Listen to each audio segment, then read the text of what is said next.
Welcome to today's Mother's Day service. Let's stick together and stay connected. I hope that you all got your stickers. Thank you for joining me today on this special day set aside to honour mothers. I hope by now you will have received your Stick Together, Stay Connected Mother's Day sticker, and you may also have made or received a little pocket heart. I have some beautiful little ones here, and I have one tucked away in my pocket that I can hold on for a bit of comfort. We've tried to share love during these different times, and we've asked a few people what makes their mother special. What do you admire about your mum? And here they are. Ange is going to play them for us. A mother plays a very important part in a child's life. They teach them to love and care and then watch them grow. They are someone you know you can always count on. Thank you for everything you do for me. Because she's always there for me and she's kind and caring and is the best. I love my mum because she makes us meals every day and she puts us to bed every night. My mum is special because she makes breakfast every morning and tucks us into bed every night. I'm very grateful to have my mum. She is always there when I need her most, and I wouldn't be who I am today without her. She is always kind and compassionate. She is able to find the good in everything. Thanks, Mum. I think my mum is special because of everything she does for me, such as driving me everywhere, cooking me amazing meals, and always being there for me. She's really special and always happy to help me whenever I need. Thank you, Mum. Mum is Trudy, technically Gertrud Maria, although a nursing certificate proclaims Gertrude Maud, also known lovingly as Ormy. She's even an Uroma. Not sure what that is, probably something to do with clocks. Mum was a nurse and a midwife, so nurturing her children came naturally. She cared, provided for and fed us all, day and night. Mother's Day is a day for Mum. We can remind her of the absolutely fantastic job she did in raising us, unpaid as it was and still is. Thanks, Mum. Happy Mother's Day. That was delightful, wasn't it? So we heard from Jazzy, Amelie, Gabriella, Ariel, Izzy, and Ellie. And Mark was at the end with his typical wonderful sense of humour. I think my mum was an amazingly courageous, determined woman as she returned bravely to face the community in the internment camp as a single mother in 1943, when that was considered shameful to many. Thanks, Mum, for giving me a chance at life and for making me the woman I am today. Erica English gave me a poem written by her father, Otto Löbert, in 1975. Peter Honnold kindly translated it for us. It's called To Our Mothers. Mother, when I was still your little child, you were tall and strong and quick but mild, caring with love all day and all night, thinking of us each minute all right. Mother, your actions modelled for us in later life, chiding us softly when we were in strife. You taught us with love, admonished in time, to practice the peace and shun the crime. Mother, when we parted from home and left you alone, you suffered sadness, but allowed it to be, torn apart by countries, oceans and sea. We still feel the bonding right down to the bone. Mother, we were nice very often and tried when we could, and helped at your sickbed as we should. And your patience, God help us, never ran out. And we still owe you thanks and give it aloud. Mother, when one day You go at God's own behest. We'll grieve in deep sorrow and feel loss in our breast. But your image of love, care and endeavour is in us, preserved forever and ever. Thank you, Erica and Otto, for sharing that with us, and to Peter for translating. During this time of social distancing, it is more important than ever that we feel connected with our loved ones and with one another. The rules are changing, but not in time for today, for Mother's Day, for us to get together. Mother's Day has been an official holiday in various countries and cultures for a long time. Ancient Romans honoured mothers, celebrating Magna Mater, the Great Mother. And during the 1600s, English servants were given the day off to go home to their mothers for Mothering Sunday. In the Middle Ages, Germans went to meet their relatives in spring, as spring was associated with the beginning of life. Many countries have celebrations to honour mothers, and today is that day for us. We accept our mother's role in our lives as a matter of course. Mothers bring their child into the world with a mixture of joy and pain. From conception to birth is a special time for a woman. From two unique cells, a complete and complex new human is created. The developing embryo grows into a fetus, undergoing its developmental journey. So many hopes and wishes are expressed during this time. We watch expectant mothers swell and bloom with the baby they are nurturing. These days, many parents are able to carefully decide when a baby will fit into their lives. The first baby picture on the fridge or in the album is often of the fetal ultrasound. After birth, the lifelong commitment begins. We feed, we change, we protect, nurture, and educate our children to become fully functioning, independent, healthy adults. But we don't ever really stop being a mum, do we? Last time I did a Mother's Day service in 2010, my children wished I would not worry so much about them. But now I realise as I get older, I'm asking more of them. The roles are changing. I know a number of our members are so happy to be accepting the special role of grand and great grandparents. And if we are blessed with grandchildren, we adore them and are so thankful if we are able to be involved in their growth and development. Many of our usual traditions for this day are on hold. Mother's Days at school, taking mum out to celebrate, a table groaning with food, popping that champagne cork, picnics in the botanical gardens, cousins playing together. So this year we have had to create new ones. I have been the lucky recipient already this morning of a Mother's Day breakfast from the high tea mistress, Emma Baleharts.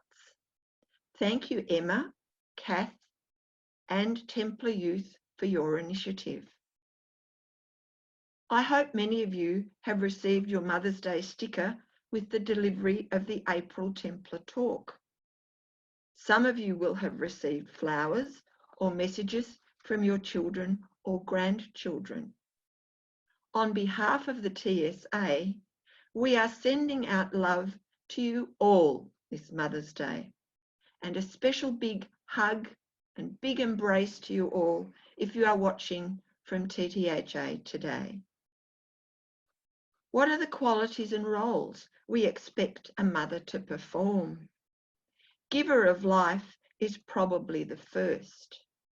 And I love the opening pages from the little book, Dear Mum, Thank You for Everything. It's a picture book that uses animals. And I'm going to quote, Mum, the other day I was rubbing my belly button and it really made me stop and think. What a funny little reminder of such an important connection. Other roles come to mind: caregiver, nurturer, cook, cleaner, educator. And hasn't that role taken on a different meaning as children are schooled from home? Problem solver, mind reader, and if you have older children, you may have become a financial lending institution, as many have lost their jobs. In all of this, I have not mentioned the word love yet. As parents, we love our children most of the time. They have all driven us to distraction sometime or other, just as I have them. But today is not the day to dwell on negatives. Parental love is shown in many ways, with kisses, hugs, bedtime stories, patching up scraped knees, praising them for their achievements, giving them encouragement when life is challenging, making a warm drink, cooking their favourite food, and enfolding them with our love as they tell us the problems and worries they are facing. This leads me to the text for today, which I thought was going to be a challenge to make relevant, but I've given it the Weber twist. We celebrated Easter a few weeks ago, and this text refers to Jesus appearing to the disciples post-resurrection. We Templars struggle with the idea that Jesus rose from the dead as the Holy Spirit, and he reappeared a number of times. The setting of the text is familiar to many of us who have been to Israel. Did you visit the Sea of Galilee or Lake Tiberias? In the text, it is called the Sea of Tiberias. And I'm going to read you John 21, verses 1 to 14. After this, Jesus revealed himself again to the disciples by the Sea of Tiberias, and he revealed himself in this way. Simon Peter, Thomas, called the twin, Nathanael of Cana in Galilee, the sons of Zebedee, and two others of his disciples were together. Simon Peter said to them, "I'm going fishing." They said to him, "We'll go with you." They went out and got into the boat, but that night they caught nothing. Just as day was breaking, Jesus stood on the shore. Yet the disciples did not know that it was Jesus. Jesus said to them, "Children, do you have any fish?" They answered him, "No." He said to them, "Cast the net on the right side of the boat and you'll find some." So they cast it, and now they were not able to haul it in because of the quantity of fish. That disciple whom Jesus loved therefore said to Peter, "It is the Lord." When Simon Peter heard that it was the Lord, he put on his outer garment, for he was stripped for work, and threw himself into the sea. The other disciples came in the boat, dragging the net full of fish, for they were not far from the land, but about 100 yards off. When they got on land, they saw a charcoal fire in place, with fish laid out on it, and bread. Jesus said to them, "Bring some of the fish that you have just caught." So Simon went aboard and hauled the net ashore, full of large fish, 153 of them. Although there were so many, the net was not torn. Jesus said to them, "Come and have breakfast." Now none of the disciples dared ask him, "Who are you?" They knew it was the Lord. Jesus came and took the bread and gave it to them, and so with the fish. This was now the third time that Jesus was revealed to the disciples after he was raised from the dead. And that ends the reading. I researched a number of interpretations of this scripture, but I think for today, the thought from the sacred space, your daily prayer online, fits best. And I quote, "A night full of futile fishing leaves empty nets and empty hearts. Jesus takes the initiative and meets the disciples in the early morning light. He invites them to eat. Come and have breakfast. There is an abundance of fish, bread, love, warmth, and great joy. Here, fractured relationships are healed." And I thought for today's service, here is Jesus in a mothering, reconciliatory role. How many times does a mother or a father give advice? Throw your net out on the right side of the boat.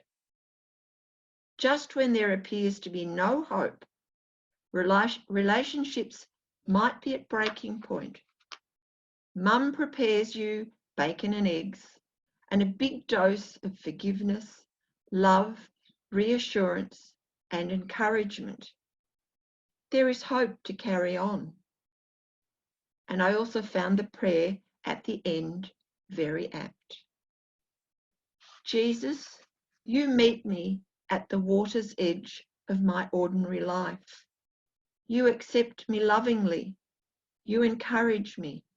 You invite me to abundance, nourished by the food of your word, warmed by the fire of your unfailing love. May I in turn nourish, heal, and love those I meet today. In 2001, I held my first service in the Baronia Hall, and I know that some of you were there. It was Mother's Day also. I've always loved candles, and I had gathered all the candles I had at home and asked all the females to light a candle when they walked in. As you couldn't do that today, I have done it for you, all 76 of you, if not more. Each candle, no matter what its shape or size, radiates light when lit. Today, the light can represent you, your divine energy, life spark, or your heart light. When I made the video, I had lit 50 candles, and the light they radiated was amazing. The whole room just lit up with you being there with me. Some of the candles are burning more brightly than others. This could be because we are having a positive experience and our light radiates. At other times, our light is feeble, faltering. This could be because we have not been attending to the wick. We are starved of oxygen. We haven't been looking after ourselves. It could be that we don't see ourselves in a positive light. We might not feel significant in our relationship with others, being effective in our job, being useful. We might feel very isolated with only one heart light burning in many of our homes as we face the lockdown alone. No matter how faint or how small we feel our heart light is, we still make a difference. Our single light counts. The candles are different colours, shapes, sizes, just like us. Some are tall. The community candle stands proudly in the middle. It is the candle I light at all our community services where candles are used. From that one candle, we are all ignited and united and lose nothing by giving our light to others. Each candle represents our body, our heart light, and we only have one. We need to look after it. Just like a candle, we have a finite life. When all the wick is burnt, our life spark can no longer shed light on this earth, but the divine spark in us lives on, either returned to earth as energy in the minds and hearts of those who love us, or with God at his right side. You will each have your own picture. And I have to tell you, my pussycat has joined me right now. Sometimes candles are burning unevenly because they are in the draft. Sorry, that's Ali saying hello to everybody watching today.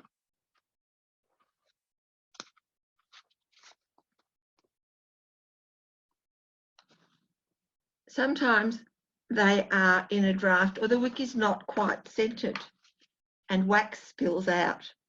To burn evenly, we need to adapt, move our position, alter our thinking, and adjust to change. Sometimes the light is blown out by adversity. Too many families around the world have lost a loved one to COVID-19. We send light and love to them at this sad time. Now I'd like to share some Thanksgiving thoughts with you. God, thank you for making each of us unique with our own mind, body, and divine spark of light energy. Give us the strength and courage to make the most of who we are. Let our light burn brightly to enlighten and comfort the lives of those who surround us. Let us thank all the mothers in the world. May they find peace, hope, and happiness today as they continue on their daily chores or take the day off. We also pray for all the expectant mothers and especially for those who have just become mothers. May their journey be one of joy, coloured by love and support from their family and all who surround them. The next group of women we acknowledge and pray for are all those who mother others, even though they did not give birth to them. To adoptive mothers, those lovely great aunts, the grandmothers, the educators, the foster parents, for all who have mothered those in their care, we give thanks. We also remember with love and gratitude all those mothers and grandmothers who are no longer with us. Let us remember the happy times we shared in their presence. I hope those who have lost a beloved mother or grandmother find peace, comfort, and joy in sharing memories of them, because they live on in these shared memories and in you and your children. Lord, help us to become sturdy building blocks as we strive to make the world a better place.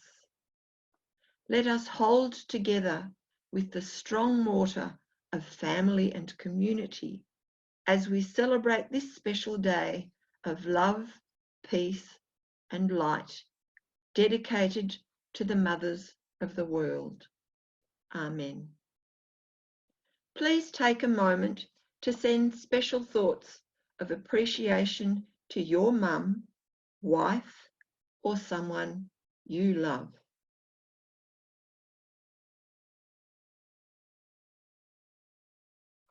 If there are any children watching, be good to your mum. Please don't fight, squabble, or argue today. And please stop asking for snacks. We're going to finish today's service with Monika Strasser singing and playing Morna Kotchak's hymn of thanksgiving. Let us rejoice together. In the last verse, where Monika sings, and last not least our children, we can easily substitute the word mothers and sing along if you wish, because the words are going to scroll on the screen. So Ange is going to now play and Monika is going to sing and play for us. Let us rejoice together. Hymn 61, all three verses.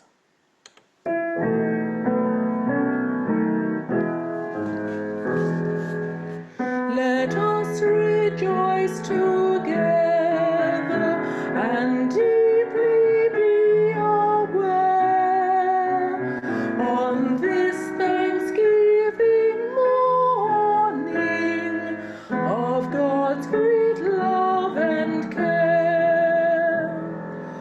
Oh, dear God, we humbly praise you, and with all our hearts we do thank you for the gifts and blessings we have received from you. He richly has provided us with food and clothes and health, with friends and love and guidance, with outer and inner wealth. Oh, dear God, we humbly praise you, and with all our hearts we do thank you for the gifts and blessings we have received from you. And last not least our children, with eyes so clear and bright, they are our greatest treasures, a source of joy and light.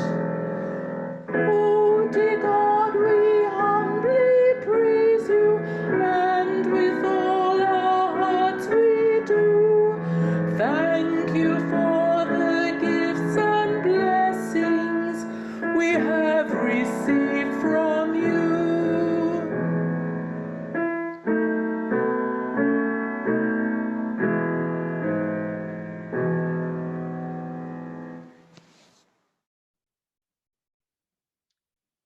A mighty big thank you to all of you for joining in today's service. To all the mothers, happy Mother's Day. A huge big thank you to Ange for making today happen technically.